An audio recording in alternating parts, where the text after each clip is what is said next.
I just want to know, first of all, how each of you responded to the title. When you got that email, when you got an email talking about intersectionality and a dream deferred. Do you have some deferred dreams?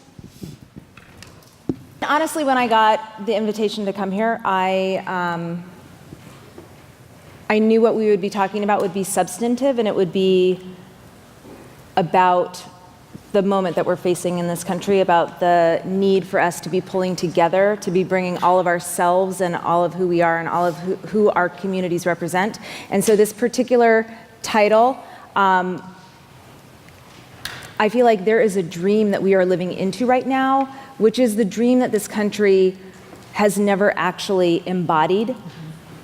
But it is transforming that dream into making it a reality that we live in a multiracial, multi-ethnic, inclusive democracy that actually allows all of us to thrive and to change the conditions that I deeply believe yearn for. I yearn for.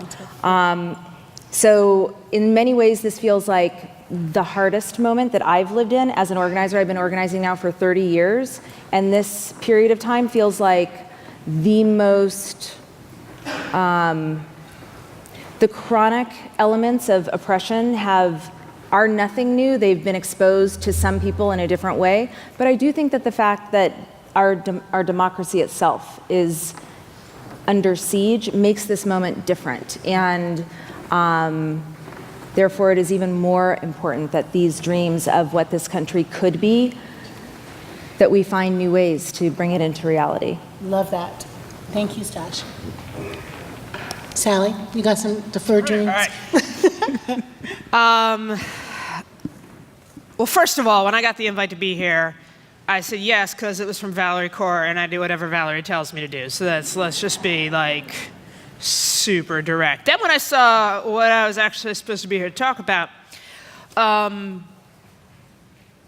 there's like this, I have this sort of surreal reaction now to the word intersectionality, because on the one hand, like when it gets, spouted out the mouth of some, rich white actress on the red carpet, I'm all like, 2018, that's amazing. And then I'm like, does anyone actually know what it means? Is anyone changing the way they live their lives or do anything? Or, it's like cool that it's a trendy hot button, but like that sort of paradox or tension between rhetoric and action, but like still I am here for it. I'm glad, and I'm glad then we have conversations in spaces like this where then we can wrestle through like, what does it actually mean beyond just saying it? And I think, when I think about dream, the American dream, I have a variation on what you just said, Stosh, which is, look, let's be clear, like I am in so many ways the embodiment of the American dream. I am very aware of that. My ancestors came here, by the way, before there were immigration restrictions at all. I love when people talk about how my ancestors got in line. When my ancestors came, there wasn't a line. There was no line at all. No restrictions, no rules, for at least a lot of them when they came. My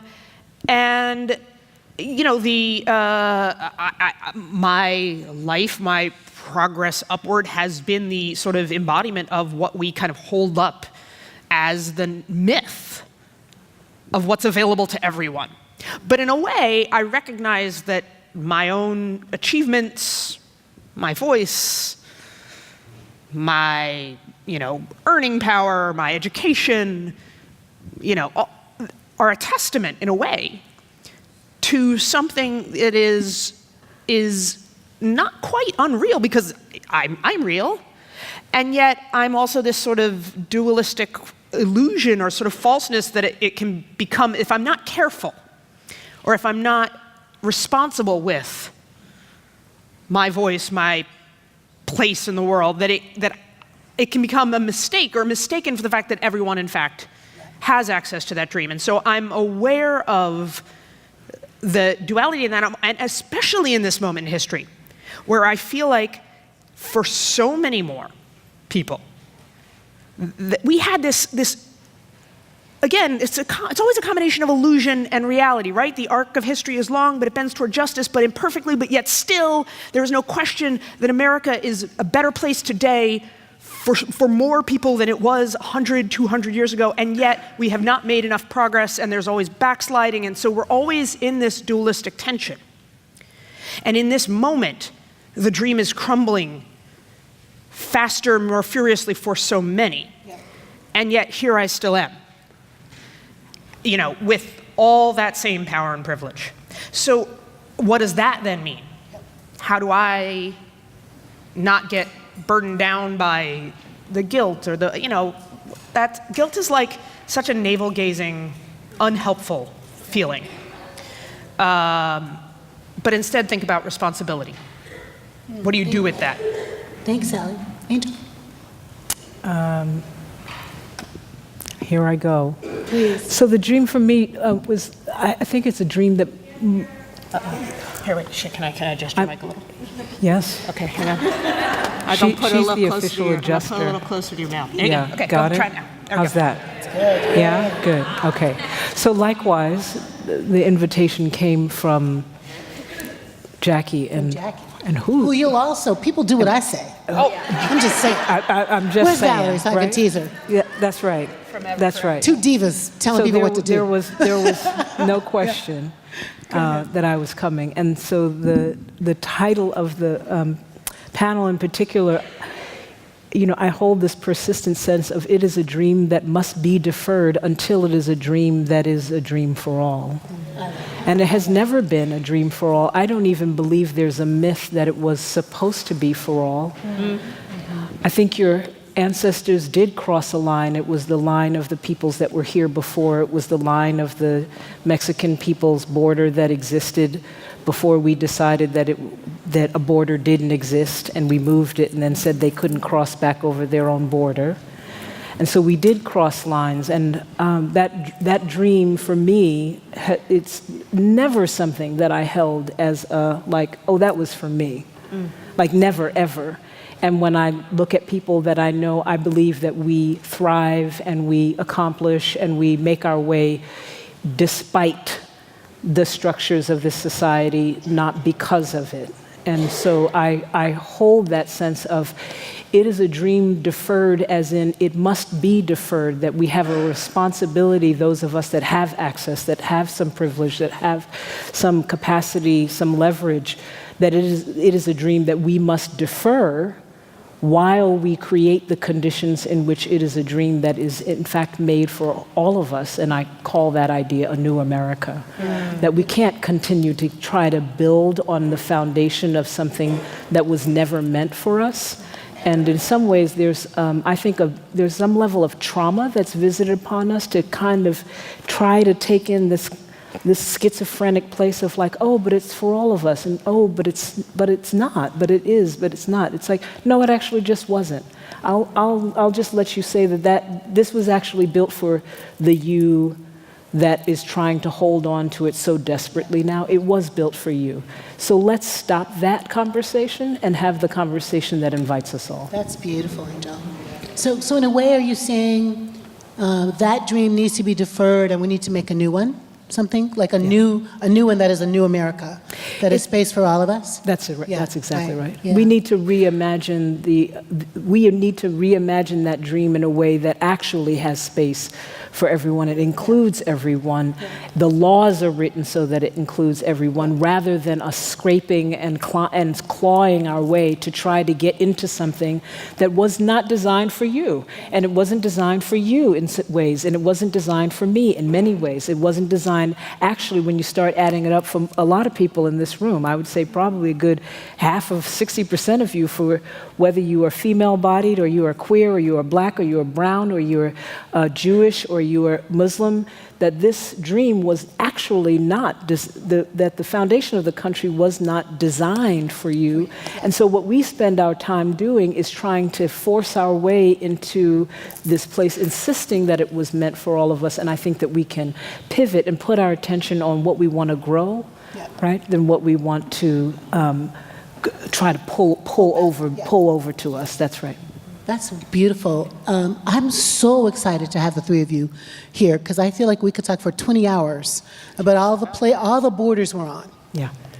Black women, That's right. Buddhist women, married to a woman, technically not married, but that's what it says in your bio. That's not true? It says I'm married? It totally does. It calls her Sarah. I don't know. Friggin' fake news. I'm just trying to tell you. Ooh. but same gender loving. Yeah. Okay. Sure, yeah. Yep. I mean, I hate the other gender. Okay. Despite what you've read on the internet. I didn't see that. Sorry. But thank you. but Stosh, as a woman who's a Jewish leader who came to faith late, so not a rabbi, but running a big organization, and also amorous, right? A lot of things. I love me some Stosh. We're not normal women, quote unquote. What I mean is we're not, quote unquote. We're not. We're badass. We're out of the norm. We're off the thing. We're not white, straight women that would call ourselves white, straight, Christian, well-behaved women. Amen? I'm just trying to... White women in good standing. We're not white women in good standing. We're not. But as a Christian woman up here, a universalist one albeit, I want to just own the way that I think Christianity has deferred dreams. And I want to invite you guys to talk about that a bit. Like, when I say the dream, I don't really mean the American dream. I'm kind of with Langston Hughes, like, let America be America again, but was it ever America? Not so much my dream. Right. I'm kind of feeling a little king dream, especially given the time and the 50th commemoration of this horrible murder. But I'm thinking about God's dream when I say it, a language that, the trifecta of meanings. And I'm fascinated that Christianity has hijacked God's dream. That I'll talk about us, kind of whitened it and riched it and decided that poor people were criminals and decided that nobody's going to heaven but us. And put heaven out there as a goal so we don't have to do anything here. About this current text. And just in my conversation with Stosh, she was like, maybe we'll talk about that. Well, let's talk about it. Let's talk a little bit about what's our critique of a white Christian nation and dream thwarting. Yeah, so in the email, I was like, maybe we should talk about Christian hegemony. That might be a little down a little rabbit hole. But, well, one is I think, first of all, there are so many faith and spiritual traditions that don't have God at its center. And I would say the faith space, including faiths that do not have God at its center, have been co-opted primarily in public space by the political right. And that there's so much room for progressive spiritual and religious leaders of all kinds to be actually saying that the right does not have the authority or our permission to speak on our behalf about what we believe in, what gives us a sense of vitality and connection. And so before I even go to the role that Christianity has played, I think that there's for me, an important distinction between what has happened with the political right in the co-optation of religion and spirituality in this country, and how religion has been weaponized to violate and harm and kill and displace and make many different communities feel like they can't live into their full potential. So then within that, there is, in my experience as a Jew, I grew up in the Pacific Northwest. So I grew up in Olympia, Washington, where there are just not that many Jews. And it was very clear that Christianity was so much part of the air that people breathed. Like, I literally, on a regular basis, I was the only Jew in my high school for quite some time, and I don't know if it was once a month, it's a little traumatic, so I don't really remember clearly, but the cheerleaders, who were all part of Christian Life, which was the prayer group that met every morning, literally would circle me and bow their heads and silently pray for me because they assumed that my soul was going to hell because I wasn't Christian. And I just want to say I'm a little disappointed in that story that they didn't actually do like a cheer, you know? so true. Right? Like, I'm just like, yay, God. like they're gonna encircle you, and then I thought there'd be like, go Christian, Right. you They know? like made a pyramid. Yeah. I'm sorry, continue. I know No, it's it's tragic, so true. but that's like tragedy on top of tragedy. Like if you're gonna harass someone and you're a cheerleader. Well, there's like, I'm having my reunion at some point soon, so maybe we could do a reenactment. I'm But just saying. yeah, I think that, one of the things, my sense is that there is, right now especially in the national conversations around white supremacy, I think this is where it's playing out in a significant and important way. So very briefly, I would say that for Jews in the United States, first of all, the Jewish community is a multiracial community. Yes. Between 10 and 20% of the American Jewish community are Jews of color, and that number is increasing and will continue to increase as this country becomes more beautifully multiracial. And so this is just something that not everyone in our community, in the Jewish community knows, and it's certainly not something that in non-Jewish communities, I believe that most of the time when people talk about American Jews, in their minds, they're thinking about white people. And because so few people, including Jews, actually have an up-to-date analysis and understanding of what is specific about anti-Semitism as a unique oppression that has some characteristics of other oppressions, but also has some really different ways that it manifests, including the fact that it's cyclical. So there are decades and decades and decades where it appears that Jews are really comfortable and very powerful, and then something shifts and Jews are displaced, murdered, or disempowered. The cyclic nature of it, the fact that for many people who are not part of the white nationalist groups, someone like myself, and I identify as a white person, is walking through this country with all of the white privilege that white privilege entails. That is my reality and that is my truth. And that white nationalists do not see me as a white person. And that whiteness for Jews is highly conditional. And so we have been white for less than 60 years for the white Jews, and that whiteness is going to go away like that. So the question for white Jews, in my opinion, is like, how are we disinvesting from whiteness? How are we actively revoking the benefits of what it means to be helping participate and hold up a system of white supremacy? And then how is our broader progressive movement understanding that white nationalism and white supremacy that are moving into increasingly more serious forms, that that Jews are a part of the fabric of all of us needing to hold together tightly, that Jews, Muslims, people of color, immigrants, queers, like we all need each other so desperately, and that if Jews are not understanding ourselves as needing that, and if other people aren't seeing us as part of that bigger circle of strength, we will continue to break down. So that's what's on my mind. At some point, when the white people decide to put you out of whiteness, yeah.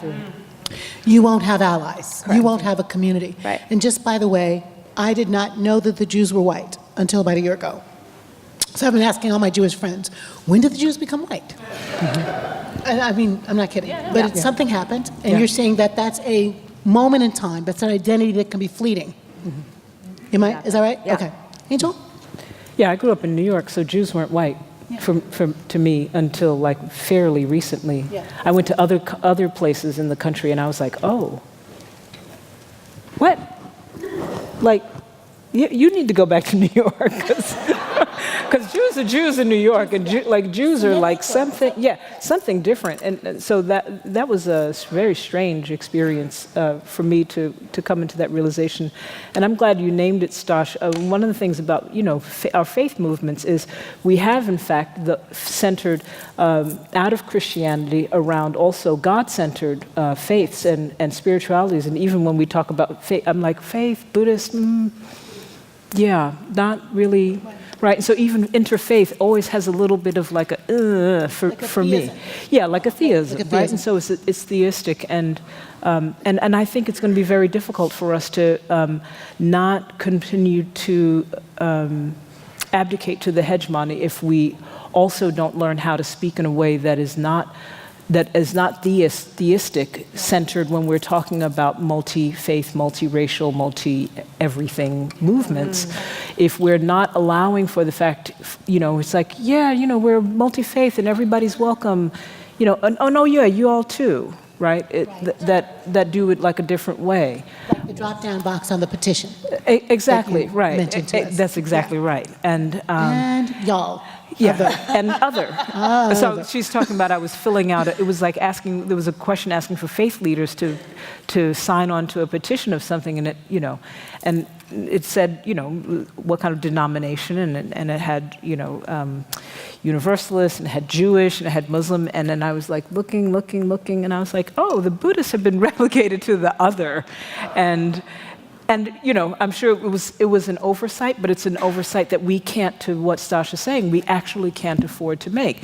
And one of the challenges for Buddhists is we're not legible, right? So Buddhists are not legible. There's a new generation of Buddhists that have always been Buddhist in this country as Westerners, right? And so I'm talking about Western, so-called Western convert Buddhists. So there's a new generation that have not converted and are actually Western Buddhists from the beginning.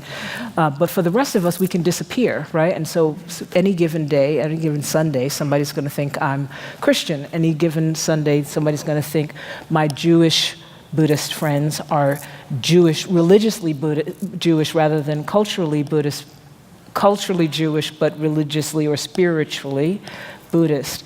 And so I have this conversation about the way that connects to your question is like the Christian hegemony works in that way.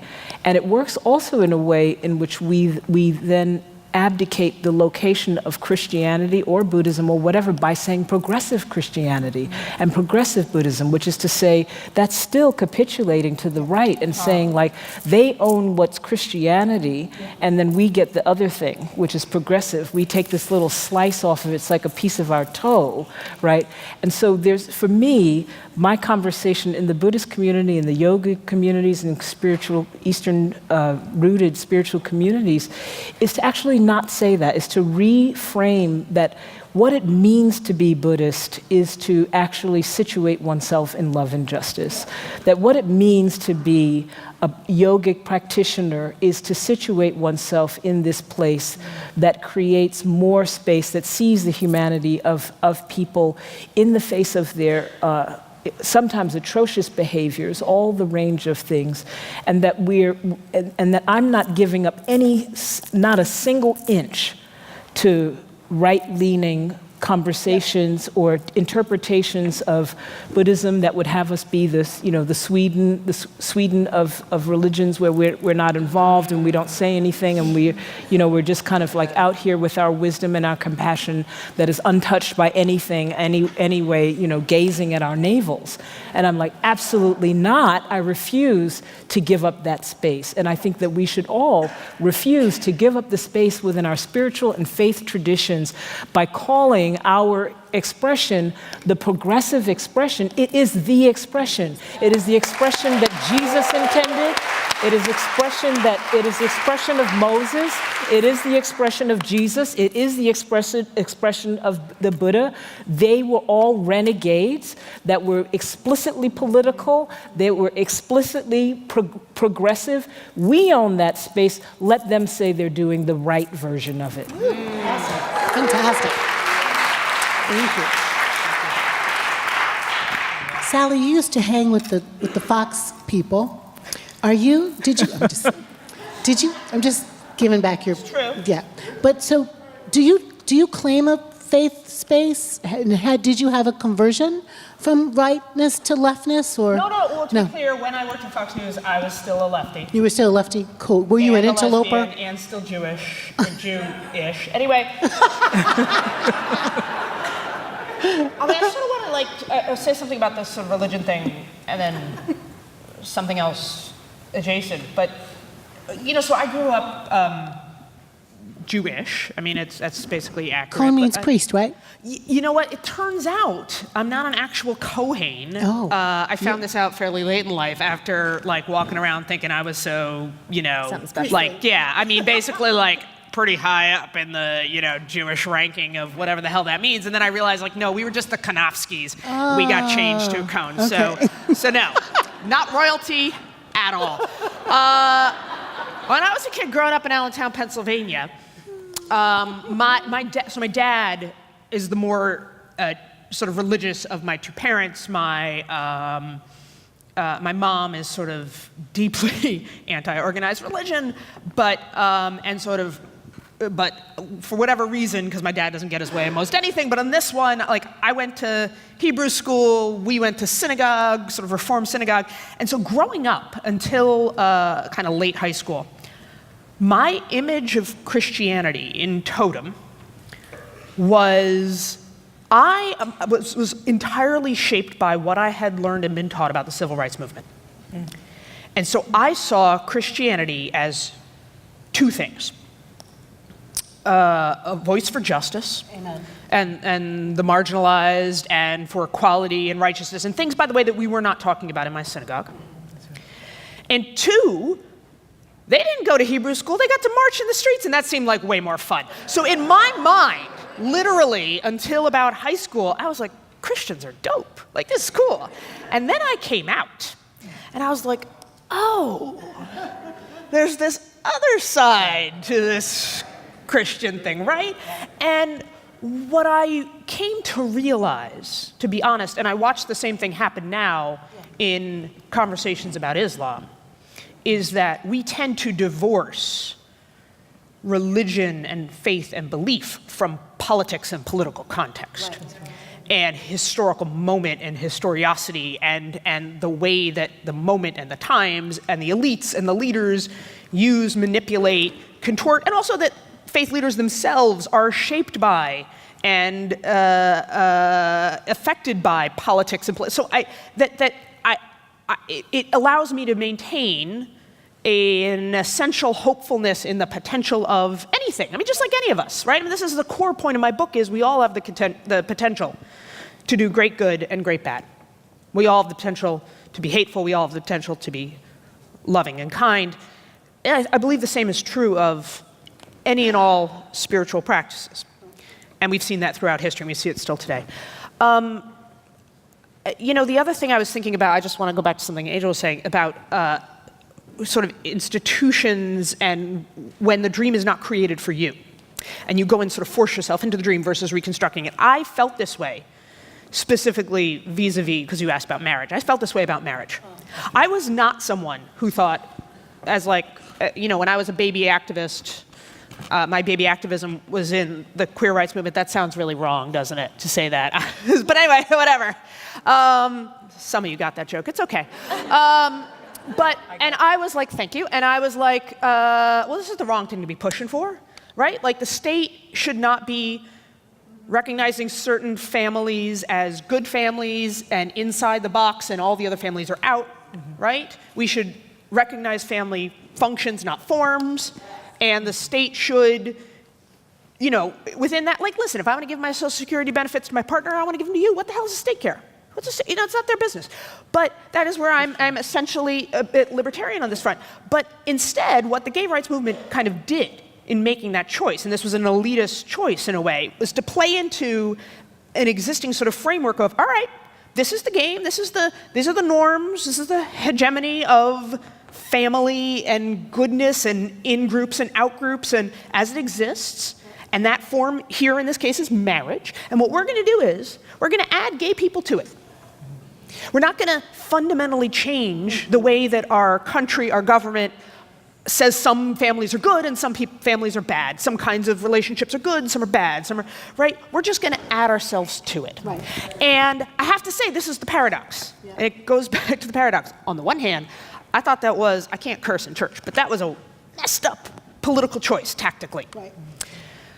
And it broke down opportunities for intersectionality in a real way, where, like, if you'd gone to instead really rethinking the way government relates to families, you could have brought a lot of people behind, because 4 out of 5 families in this country no longer fit the white picket fence, mom, dad, 2 kids thing.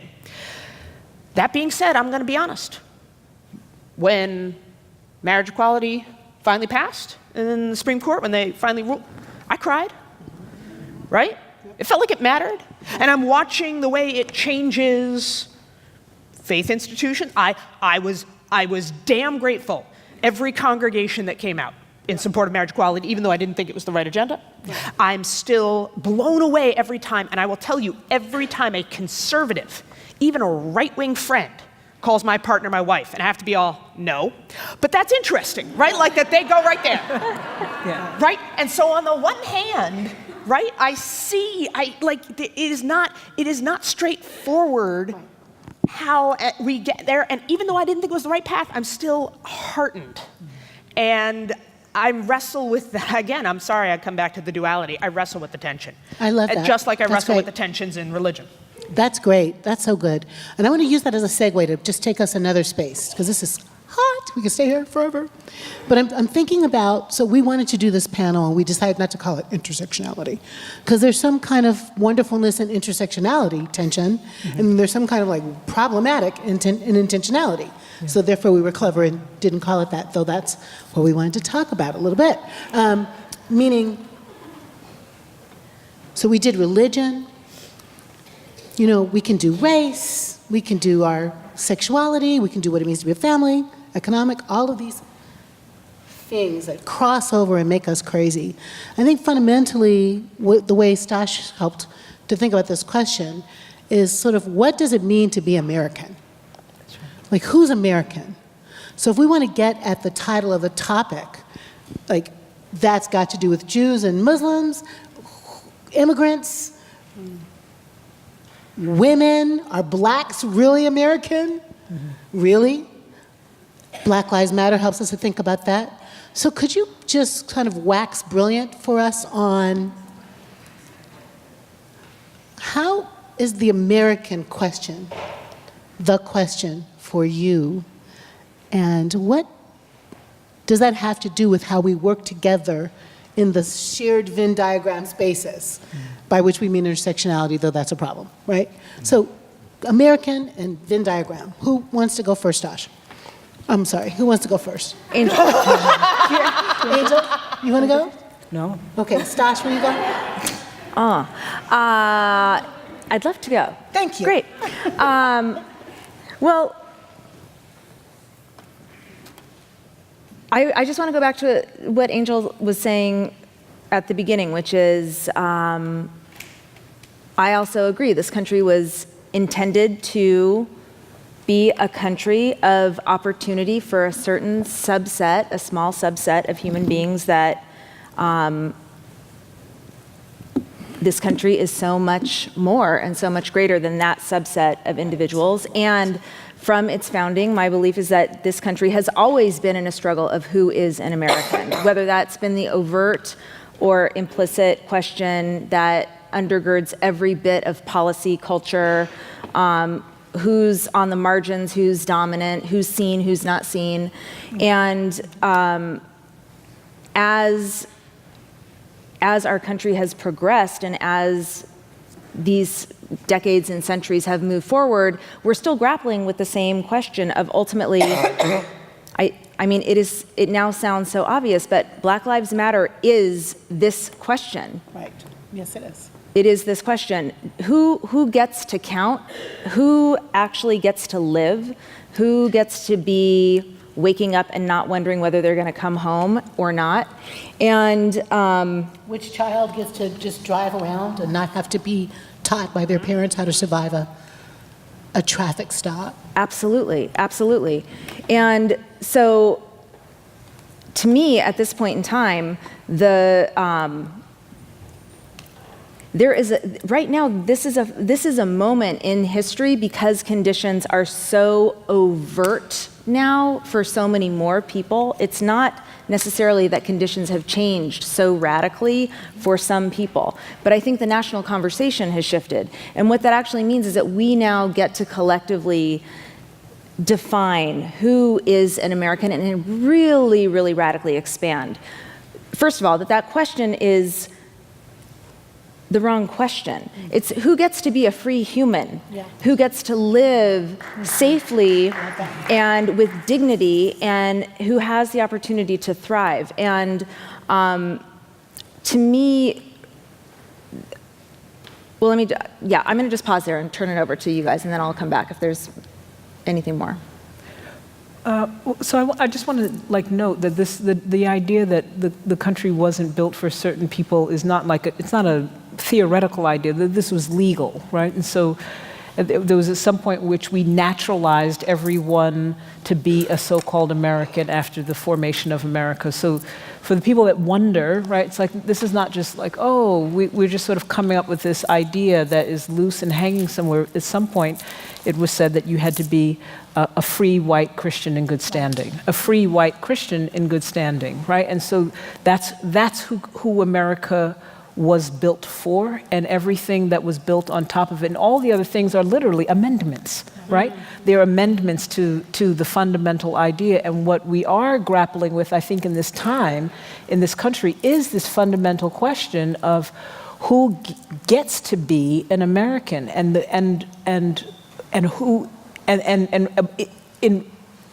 encircled in that is who gets to determine the answer to that question, right? And so that's really what we're tangling over, is like, who gets to be an American and have all of the things that we confer upon so-called being an American. But it goes a bigger than that, into the heart of what have we been told about who is entitled to that. And it is a different question than who is entitled to be free, because to be an American is to be free and to be allowed to thrive and to have, to be entitled to be safe, to be secure, to have a right to self-determination and in the way in which you live. And that we are splitting that along the borders of a nation state is outrageous.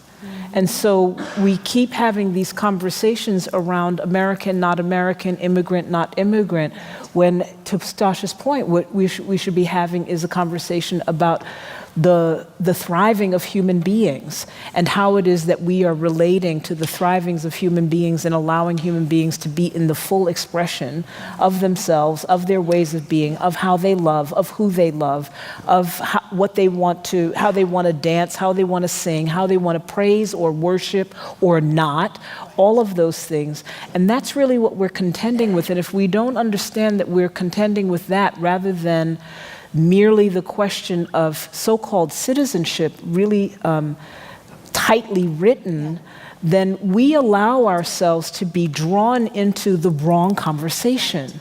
We allow ourselves to be drawn into a conversation that puts us up against our sense of our ownership. And so we're in this capitalist, colonizer, settler mentality, because we don't negotiate the fact that this was not ours at all to begin with, that we are not the indigenous peoples of this land, right? And so that we're having the wrong conversation. And I think that is a critical place for us to start, is like, how is it that we relate to ourselves as the fullest human beings? That is the spiritual question of how is it that we relate to ourselves as the most full, in the fullness of our humanity first. And from there, we can have a different conversation, an entirely a more healthy conversation of what it means to navigate so-called borders of being American, or so-called identity of who gets entitled to be American and all of what that means. And I think as long as we don't step outside and say, no, human first, what does that mean? Right. And how do I show up? And how do I choose my practices, my way of living, my faith, my expression of love, so that my humanity remains intact, because I can't have any other conversation that doesn't allow white supremacy, capitalism to overtake my senses and my sensibilities without holding the ground of my humanity first. So the additional question, let's say, not the real question, but the additional question perhaps is, so who's human? Mm-hmm. And when I watch, and I know you have, and I know you all are working in this area of an important, critical area of our lives, when you watch what happens at the border, when you watch first the compassionate people taking risks of body and limb and hot desert, frankly, to leave bottles of water or food out there for the people who are scrambling to get to the land of the free. And then you watch the Border Patrol folks pick up the water bottles and dump the water out. Why would you do that? What kind of human would deprive another human of water? When you watch them wrestle someone down and slam handcuffs on them and kick the crap out of them while on the ground, what kind of human does that to another human? When you look finally at the Alton Sterling tapes, and in the crazy camera twists and turns, see that really his basic first crime wasn't standing out there selling weed, but did not put his hands on the car quick enough to not sass the cop. And then he's on the ground dead. So what does it mean to be human? Sally, what's human? Here's the thing for me. And I'm going to be pondering things that both of you have said for some time and the implications of it. So I may not be as articulate. I'm very challenged by what both of you said. The kinds of humans that do that are the same kinds of humans that are in this room, who are produced by the same country and the same history. And that is hard to wrestle with. Yes, that's right. That's exactly. That is the reality. And to me, the fundamental, when we try to distance ourselves from the them who can do that, when we try to suggest that there's something, then we're perpetuating in and engaging in the same sort of us-them behavior, and in a sense dehumanizing of the people who we accuse of dehumanizing us and the people we hope we stand for. So,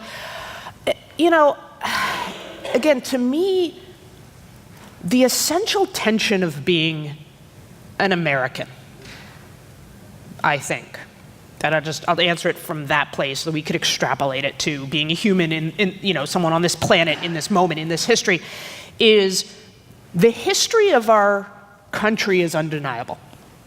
The history of the brutality, the genocide, conquering colonialism, devastation that created the country, and then through which the country was built in enslavement and oppression, and encoded into laws, brick by brick, built into buildings, right? That is inescapable. What I realize is that, both power and possibility exists in the aspiration of the idea, of which there are two possibilities in the way we think about America going forward. And there's no question, to some extent this is cherry picking, right? You can look at moments, or you can say, hey, yes, our country, we did all these bad things, and look where we did a little better here. Look where we did a little better there. Look where we made some progress there. And then we can also say, look where we're still doing bad here and still doing bad there. But what's interesting to me is so much what we ask, when we ask the question of who's an American, there's both a spiritual dynamic to that, but there's also this sort of pragmatic political aspect where you're saying, which story, which idea of America is going to win? Mm-hmm. Which idea is going to win?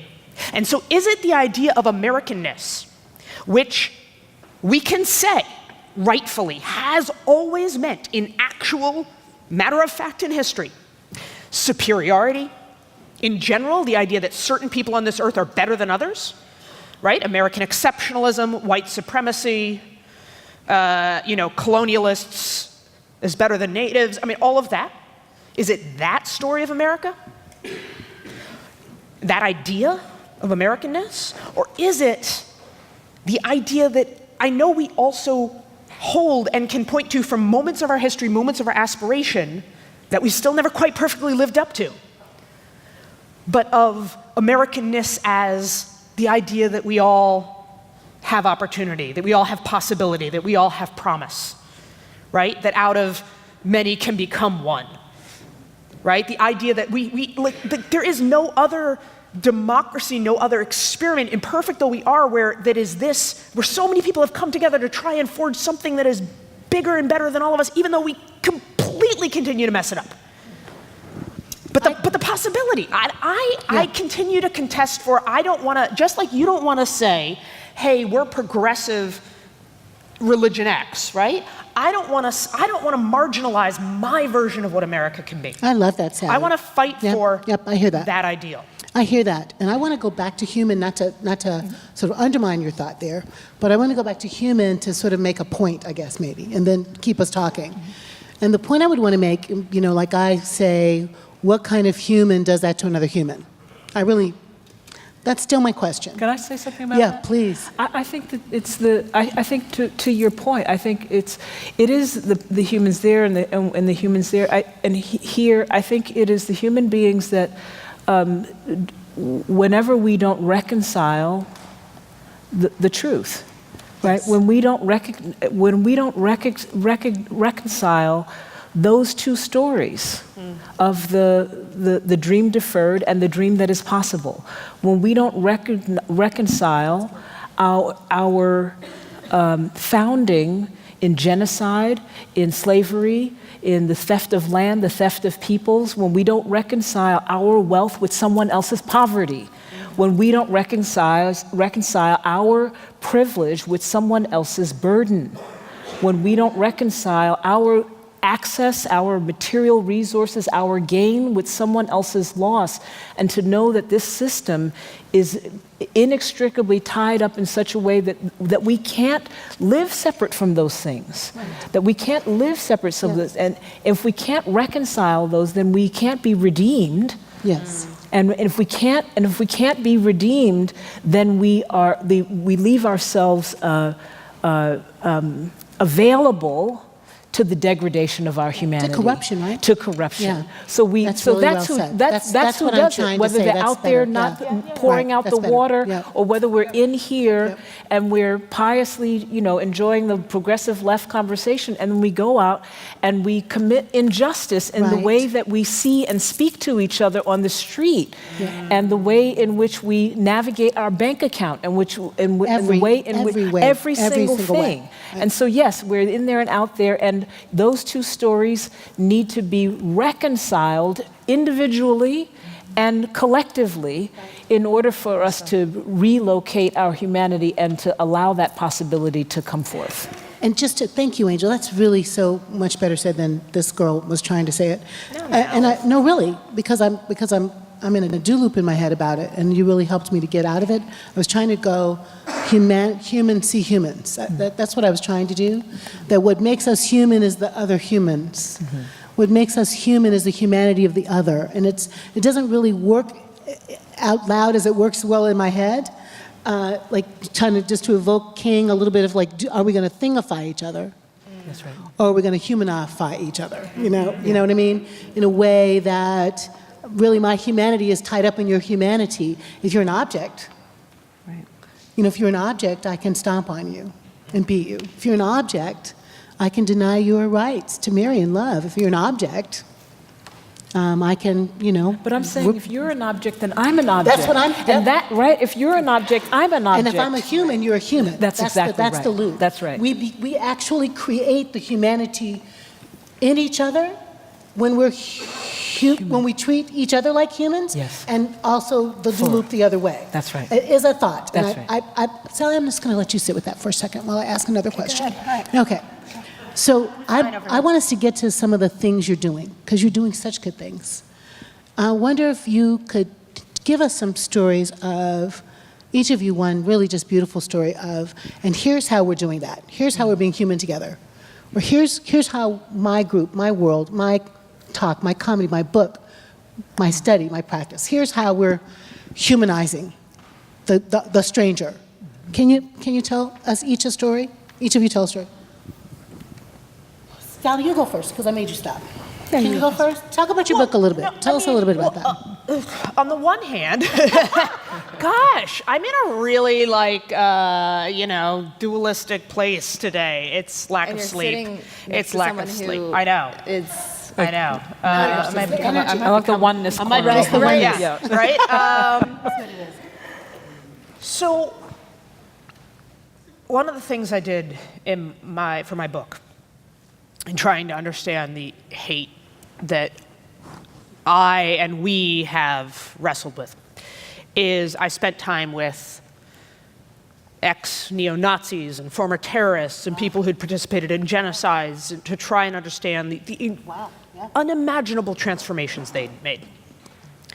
Because I figured, at the very least, if they can stop hating, there's hope for little old me.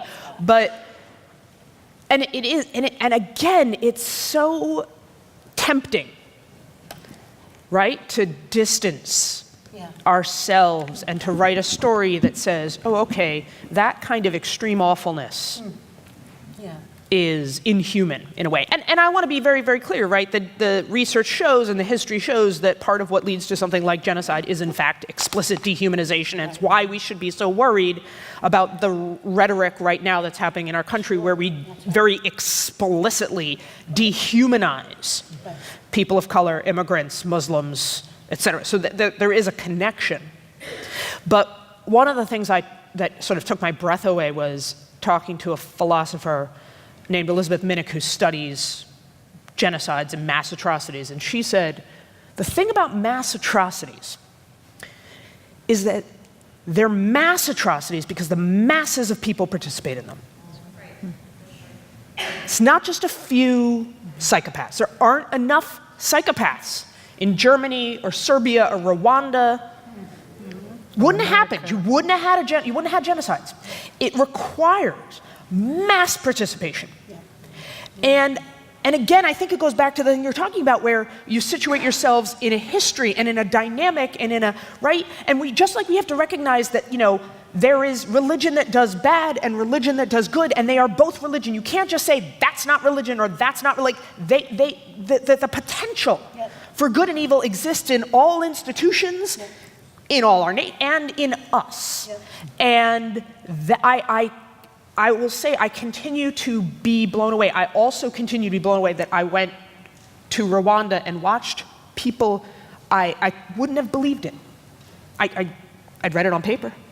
People sitting in their homes with a woman sitting in her home with the man who had murdered her husband and children.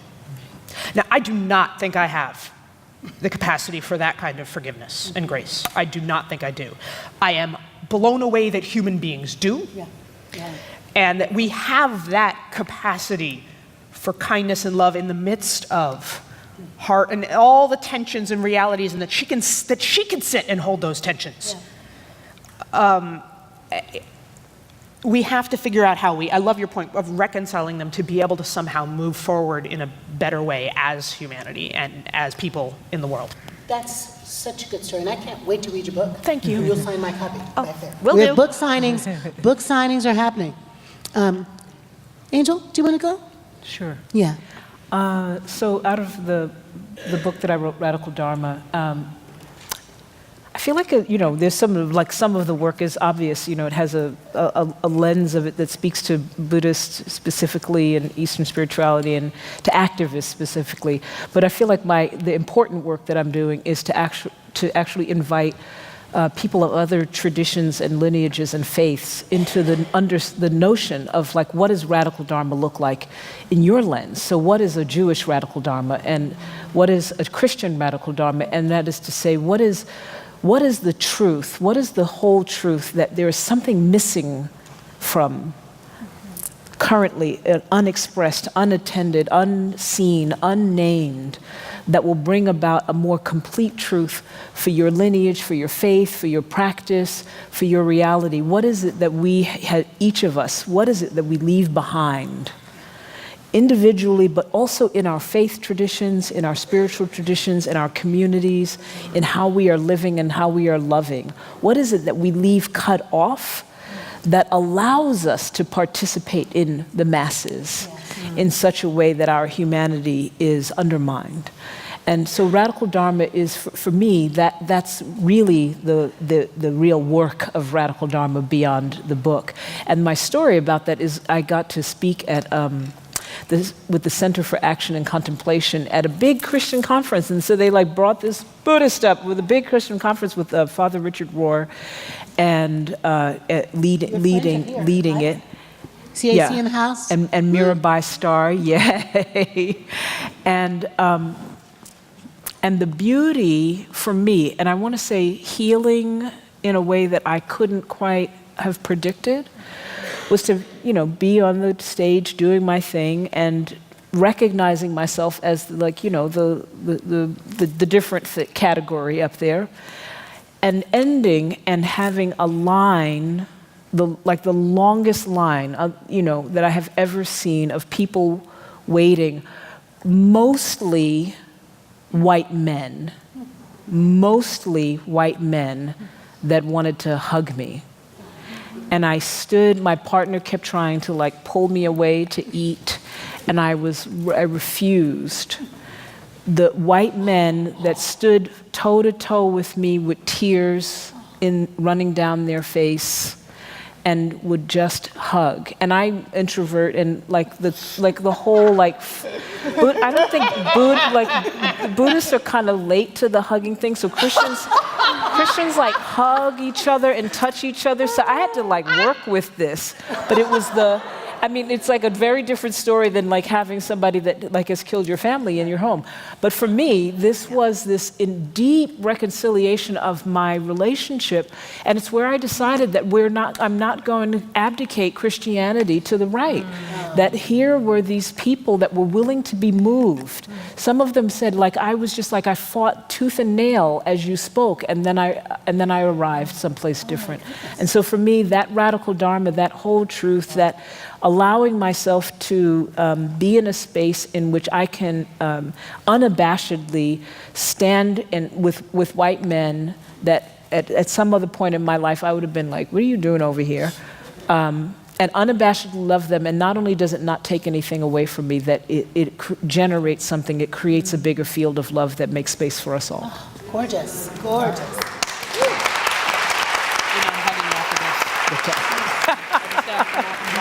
Okay. This is the hegemony of Christianity. Stosh? Yeah, God, that was so beautiful. I kind of just want to end on that. It makes me wonder, Heather McGhee is also writing a book on the impacts of racism on white people, and as a powerful black woman, your story made me connect with her. So Bend the Arc, we work on issues of racism, immigrant justice, anti-Muslim bigotry, fighting white nationalism, other issues, and we do that by organizing Jews across the country to be in partnership with directly impacted communities to make systemic change. And one of the issues that we've been working on for many, many years, but have been working on now with a different depth, is around immigrant justice. Is this administration has used the xenophobia and racism and anti-immigration as, in many ways, because it's a xenophobic anti-immigrant administration and president, and also as in many ways a proxy, a not so subtle dog whistle for all of the other issues of racism and hatred and bigotry. And so we've been working in close partnership with a couple of the most, with the national immigrant justice organizations, United We Dream, which is the largest organization working with undocumented young people, and Center for Community Change. And as we've been doing this work, that's taken many different shapes around the country, whether it's been organizing and doing lobby visits, or showing up and doing phone banking, or having actions in front of Sheriff's Office in Los Angeles with a sculpture that said "ICE in ICE," and having it melt, and saying that we will not allow the collusion between ICE and the Sheriff's Office. We organized a major action in January that brought together 18 Jewish organizations, and we anchored one of the days leading up to what was supposed to be the vote where DACA, the Deferred Action for Childhood Arrivals, where there was going to be a legislative solution. And we had asked our partners if they wanted us to do something in this way. And often as Jews, we do our work in solidarity with, in allyship with. We rarely take the lead and anchor a particular piece of the work. And our partners at this point said they would love it if we anchored one full day out of this 5 days. And so Bend the Arc organized 18 Jewish organizations, and almost 90 Jews, including rabbis, were arrested. And part of what happened is it's actually the dreamers, the young people, had been day to day going to those legislative offices. So one thing to notice too is like those young people who had been there were not getting the airtime. They were not getting put on television. They were being arrested. They were risking their lives. They were actually risking their lives at a whole different level than any of us were. And so part of the breakthrough was also realizing how this itself was a display of the racism that existed. And nonetheless, we were all going to take advantage of this moment where more people could come into this conversation. So that action then led to 23 other actions that Bend the Arc organized within the next 6 days across the country. And ultimately, apparently, a set of Catholics were like, oh, the Jews did an action, so we better get organized. And then our friend and colleague Linda Sarsour reached out, and she had organized some imams to come and asked if we would join and bring some Jews. So Linda and I organized, we had our Jews and our imams, and we went and we organized a shared protest with United We Dream, and we sat in front of Paul Ryan's office and knocked on the door, and he never answered the door. And that was also a beautiful moment of true intersectional organizing, where we were taking the lead of undocumented young people who asked us to do a particular piece, and we brought our faith communities in to advance their demands. Awesome. And it was also a tremendous healing for the Jews and the Muslims. Like, we were in a bus arrested together for hours. And at one point in time, those of us, there's a Jewish prayer, a Shechianu prayer. It's a blessing that you say when you've encountered a new moment, when you have arrived at something new. And so we said to our friends, our Muslim friends, we said, how many of you have ever been arrested before? And a few Jews and a few Muslims raised their hand in the bus. And we said, well, we should do a blessing of firsts, that we have been in a first moment together. And there wasn't a Muslim blessing for this, and so we asked if we could do a Shechianu blessing. And so to have all of us, we were still in our cuffs, but we did this. It was a beautiful moment, actually, of healing between our communities that are often publicly presented to be in conflict, when in reality we know we are not. Oh, that's beautiful. And it allowed us to deepen our commitments to each other, as well as deepen our commitments and our ongoing commitment to the young people who continue to face deportation, and to the immigrant community now who's under tremendous amount of threat. Awesome.